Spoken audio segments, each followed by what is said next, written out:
स्वागत करती हूँ आप सभी का अपने चैनल प्रभु कथा में और प्रार्थना करती हूँ अपने आराध्य से कि आप सब पे अपनी कृपा दृष्टि सदैव बनाए रखें और आप सब सुख और शांति से अपने घर में बने रहें।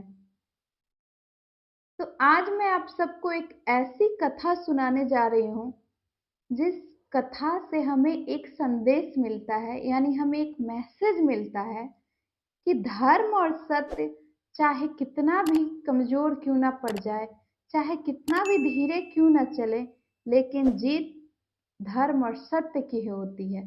जीत हमेशा सत्य के रास्ते पे चलने वालों की ही होती है। तो इसी से आधारित आज मैं आप सबको एक कथा सुनाने जा रही हूँ, जिसको सुनने के बाद आपको लगेगा कि सत्य कभी हारता नहीं है, सत्य कभी डरता नहीं है। तो चलिए आज हम सब एक कथा सुनते हैं। ये आज की ये कथा है रघुकुल के एक सम्राट की, यानी कि रघुकुल यानी कि सूर्यवंशी एक सम्राट की कथा है। सूर्यवंश के एक ऐसे सम्राट की कथा है जिन्होंने सत्य और धर्म पे चल के चारों तरफ चारों दिशाओं में अपना नाम रोशन किया था, चारों दिशाओं में अपने नाम का डंका बजाया था। तो आज की ये कथा आधारित है राजा हरिश्चंद्र पे, सत्यवादी राजा हरिश्चंद्र, जिन्होंने रघुकुल यानी सूर्यवंशी कुल में जन्म लिया था और सत्य और धर्म ही उनका रास्ता था। सत्य और धर्म पे चलने वाले राजा हरिश्चंद्र, चारों दिशाओं में उनके नाम का डंका बजता था। सत्यवादी राजा हरिश्चंद्र कभी भी अपने धर्म और सत्य से पीछे नहीं हटते थे। तो आज राजा हरिश्चंद्र के सत्य और धर्म की एक परीक्षा की कहानी सुनाऊंगी मैं आपको। कैसे राजा हरिश्चंद्र सत्य के रास्ते पे चलते हुए, धर्म के रास्ते पे चलते हुए अपनी परीक्षा दिए थे और कैसे उन्होंने उस परीक्षा में उत्तीर्ण हुए थे और कैसे अपने धर्म और सत्य के रास्ते को अपना के कैसे वो अपने जीवन में आगे बढ़े। आज की कथा यहीं से शुरू होती है। राजा हरिश्चंद्र सूर्यवंशी कुल के सम्राट थे, राजा थे। सूर्यवंशी कुल में सत्य ही सबसे बड़ा धर्म था और सत्य ही सबसे बड़ा सत्य था। सत्य पे चलने वालों के का नाम ही सूर्यवंशी था। तो उसी सूर्यवंशी कुल के राजा हरिश्चंद्र सत्य और धर्म के लिए चारों तरफ, चारों दिशाओं में, यहाँ तक कि भगवान में, यहाँ तक कि देवताओं में भी अपने नाम से प्रसिद्ध हुआ करते थे। राजा हरिश्चंद्र अपने सत्य के लिए और अपने धर्म के लिए और अपने दान देने के लिए इतने प्रसिद्ध थे कि एक बार की बात है कि इंद्र देवता ने एक योजना बनाई। इंद्रदेव ने एक योजना बनाई विश्वामित्र के साथ मिलके, गुरु वशिष्ठ के साथ मिलके, कि हमें राजा हरिश्चंद्र की परीक्षा लेनी चाहिए कि कितने बड़े सत्यवादी राजा हैं, कितने बड़े धार्मिक राजा हैं और कितने बड़े दानी हैं। इस परीक्षा को लेने के लिए इंद्रदेव ने विश्वामित्र को भेजा। महर्षि विश्वामित्र राजा हरिश्चंद्र के दरबार में गए उनके सत्य की परीक्षा लेने के लिए। और सत्य की परीक्षा लेने के लिए जब राजा हरिश्चंद्र के दरबार में महर्षि विश्वामित्र गए तो उन्होंने राजा हरिश्चंद्र से कहा कि मुझे कुछ दान चाहिए। राजा ने पहले तो गुरु विश्वामित्र को बैठाया, उनका आदर सत्कार किया, क्योंकि गुरु विश्वामित्र अपने स्वरूप में नहीं गए थे, वो भेष बदल के साधु के रूप में गए थे। राजा हरिश्चंद्र का ये नियम था कि उनके द्वार पे कोई भी आए और जो भी मांगे राजा उनको देते थे। और राजा हरिश्चंद्र इस सत्य से बिल्कुल अनजान थे कि ये जो साधु के भेष में आए हैं, महर्षि विश्वामित्र, वो भेष बदल के आए हैं मेरी परीक्षा लेने के लिए। तो गुरु विश्वामित्र यानी महर्षि विश्वामित्र ने राजा हरिश्चंद्र से कहा कि मुझे दान में कुछ चाहिए। तो राजा हरिश्चंद्र ने कहा, महात्मा जी आप जो भी दान मांगिए मैं स्वेच्छा से दूंगा, आप जो भी आपकी इच्छा हो दान में मांग सकते हैं। तो गुरु विश्वामित्र ने कहा कि मुझे दान में आपका राजपाट चाहिए, आपकी पूरी संपत्ति चाहिए, यानी जहां तक आपका राज और वैभव फैला है वो सब कुछ मुझे दान में चाहिए। अब राजा हरिश्चंद्र ने हाथ जोड़ा और कहा, जैसी आपकी इच्छा, आपको जो दान में चाहिए आपको मिलेगा। और ऐसा कहते हुए राजा हरिश्चंद्र ने अपना सब कुछ दान में दे दिया। राजा हरिश्चंद्र ने सब कुछ दान में देने के बाद अपनी पत्नी शवैया और एक पुत्र था जिसका नाम रोहित था, उसके साथ चल दिए। फिर राजा जब जाने लगे तो विश्वामित्र जी ने कहा कि हे राजन, दान देने का एक नियम है। साधु को दान देने के बाद दक्षिणा दिया जाता है। तो आपने दान तो दे दिया लेकिन दक्षिणा नहीं दिया। राजा सोच में पड़ गए कि मैंने सब कुछ तो दान कर दिया है, अब दक्षिणा में क्या दूं। अब राजा ने कहा, आपकी जो इच्छा हो वो दक्षिणा में मांग लीजिए, मैं आपको अवश्य दूंगा, ये मेरा वचन है। राजा की ऐसी बात सुनने के बाद गुरु विश्वामित्र जी ने कहा कि राजन, मुझे दान में 100 सोने के सिक्के चाहिए।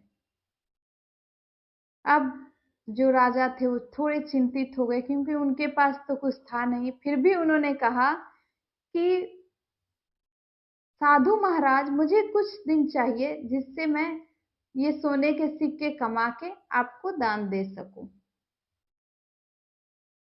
तो कहा, ऋषि ने यानी गुरु विश्वामित्र जी ने कहा, ठीक है राजन, आप जाओ, आपको मैं कुछ दिन का मोहलत देता हूं, आप जब भी ये सिक्के कमा लो मुझे दक्षिणा में दे देना।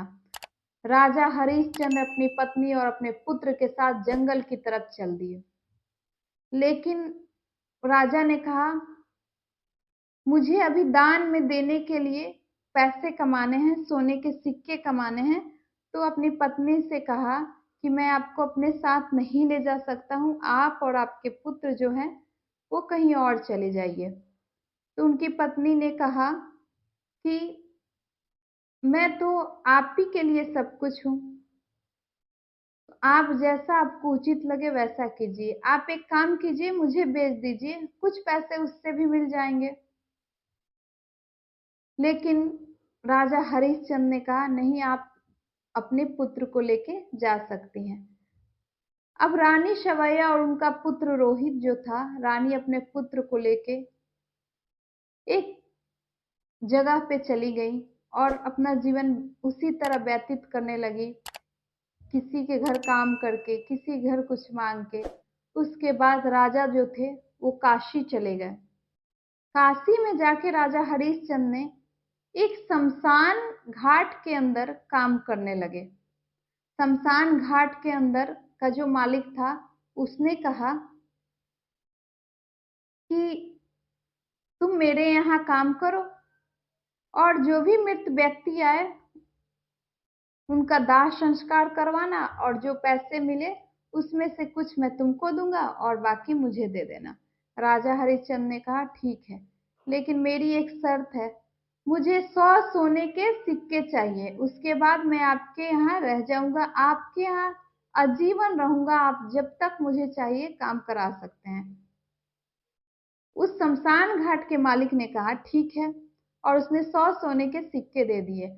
अब जो था राजा हरिश्चंद्र वो 100 सोने के सिक्के ले जाके महर्षि विश्वामित्र को दे दिए और उनसे कहा कि साधु महाराज, अब मैंने आपको दक्षिणा भी दे दिया, अब मैं आपसे आज्ञा लेता हूँ। और राजा हरिश्चंद्र चले गए अपने मालिक के यहाँ। अब राजा हरिश्चंद्र अपने मालिक के यहाँ काम करने लगे। एक दिन उनकी पत्नी शवैया और उनका पुत्र रोहित रात में सो रहे थे। तभी उनकी पत्नी ने देखा कि उनके पुत्र को एक सांप ने काट लिया और उनका पुत्र जो है वो देह त्याग दिया है। अब रानी जो थी काफी रोते हुए अपने पुत्र को गोद में उठाए हुए बेबस लाचार रोती हुई शमशान की तरफ जाने लगी, क्योंकि वो चाहती थी अपने पुत्र का दाह संस्कार कर दें। जब वो शमशान की तरफ गई तो उन्होंने देखा कि अरे शमशान में तो उनके पति काम करते हैं। उन्होंने लेकिन राजा हरिश्चंद्र ने उनको नहीं पहचाना, क्योंकि रानी ने अपना जो चेहरा था ढका हुआ था।